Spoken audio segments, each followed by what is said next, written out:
En hér sjáum við hinn mikla kvenskörung og formann, einn af stjórnarkonum í Öfgum, segja eftir að koma upp mál á Íslandi þar sem að erlendur, já, ekki bara erlendur, heldur kallmenn af arabískum uppruna voru sakaðir að nauðga konu og ágætt að taka það fram að ég sýndi hérna í einu trailer sem óða fólkið var að gera grína konni.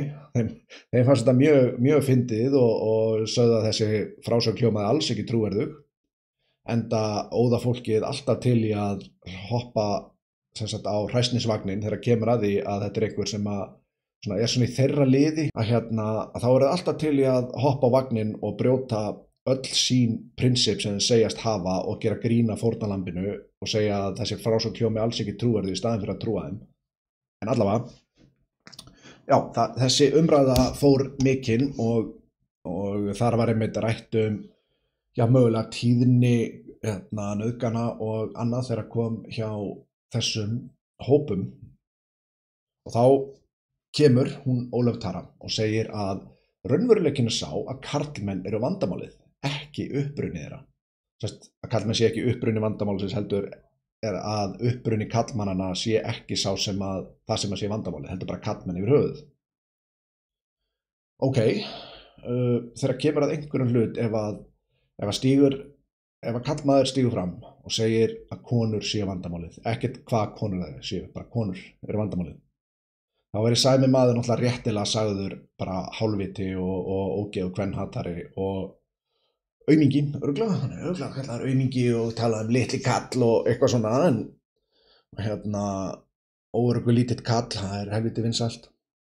En þegar kona kemur og segir að kallmenn séu vandamálið, ekki uppruni kallmannsins, já, þá er það helviti breiður pensill líka og gremst eflaust mörgum að vera sett undir saman hatt og ógeðslegir kynferðisafbrotamenn. En lítum aðeins á rökinnar. Setjum sér svo að karlmenn fremji 90% af öllum kynferðisbrotum. Ég veit ekki hver nákvæm tölfræði er yfir þetta. Ég gæti verið eitthvað way off. Það gæti verið minna, gæti verið meira, en skjótum á 90%, þá séu þið 9 sinnum líklegri til þess að fremja kynferðisbrot og það fær Ólöfu Töru til að segja það að karlmenn séu vandamálið. Af því að karlmenn fremja kynferðisbrot í mun meira mæli heldur en kvenfólk. Sko, það er sanngjarnt að segja að karlkyns gerendur séu vandamálið svona, þeir fremja brotin eftir allt saman í mun meira mæli heldur en konur. Þannig að það er ekki endilega alveg ósanngjarnt fyrir hann að segja þetta það hefði ekki verið ósanngjarnt fyrir hann að segja þetta á þann hátt, en auðvitað er þetta fáránlegt af henni að segja að karlmenn séu vandamálið, enda þú veist, ég veit ekki hvort einhver tekur mark á Ólöfu Töru og Öfgum lengur. Mér finnst það löngu verið búin að stempla sig út úr allir vitiborinu umræðu, en mér finnst enga síður mikilvægt að vekja athygli á þessu og mér finnst gaman að athuga hvort að hún væri til í að líta á þessi rök þá sem svona sömu rök. Til dæmis tölfræði frá Þýskalandi. Þýskaland og Danmörk eru ein af fáum ríkjum sem halda utan þessa tölfræði, en allsstaðar það sem er haldið þessa tölfræði þá styður hún eitthvað á þessa leið. Það er hvergi haldið utan tölfræði það sem að afsannar þetta, því að ef væri til tölfræði sem að afsannaði þetta á þennan hátt, þá væri náttúrulega búið að birta hana í öllum íslenskum fjölmiðlum og út allt til þess að sýna fram á hversu miklir rasistar og öfgahægrimenn og nefndu það bara við erum. En sannst í Þýskalandi þá eru Afganir og Africans, þeir eru proportionally hlutfallslega 40 til 70 sinnum oftar í hópnauðgunum heldur en Þjóðverjar og aðrir eru 5 sinnum líklegri. En tölfræðin ég man hann ekki út undan mér, ég man hún aðeins minni, hún ekki mikið minni þegar kemur að nauðgunum sem eru svona einn á einn nauðganir, ekki hópnauðganir, en þær eru gígantist hærri líka. ekki alveg svona mikið hærri en mun hærri samt og er þá ekki sanngjarnt að ef að karlmenn eru stimplaðir sem vandamálið að þeir eru 9 sinnum líklegri til að fremja kynferðisbrot heldur en konur er ekki sanngjarnt að við skoðum möguleikann á því að viðurkenna ákveðið vandamál þegar það er ákveðin hópur karlmanna sem er 40-70 sinnum líklegri að stunda grófar hópnauðganir er ekki einhver fótur fyrir þeim rökum allavega einhverju umræðu að mögulega sé þá einhvers konar menningarlegt, hugarfarslegt vandamál sem að gera það að verkum að þessir menn séu kannski, meira vandamál en aðrir. Ef að menn sem eru 9 sinnum líklegri, ef að hópur sem er 9 sinnum líklegri en hinn til að fremja ákveðið brot, þá séu þeir settur upp sem vandamálið.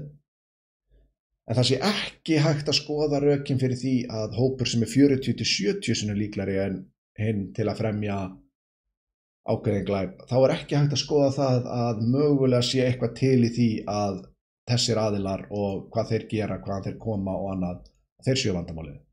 Mér langaði bara að sýna ykkur þessi ógeðslegu kallahatara rök sem að Ólöf Tara kemur með það.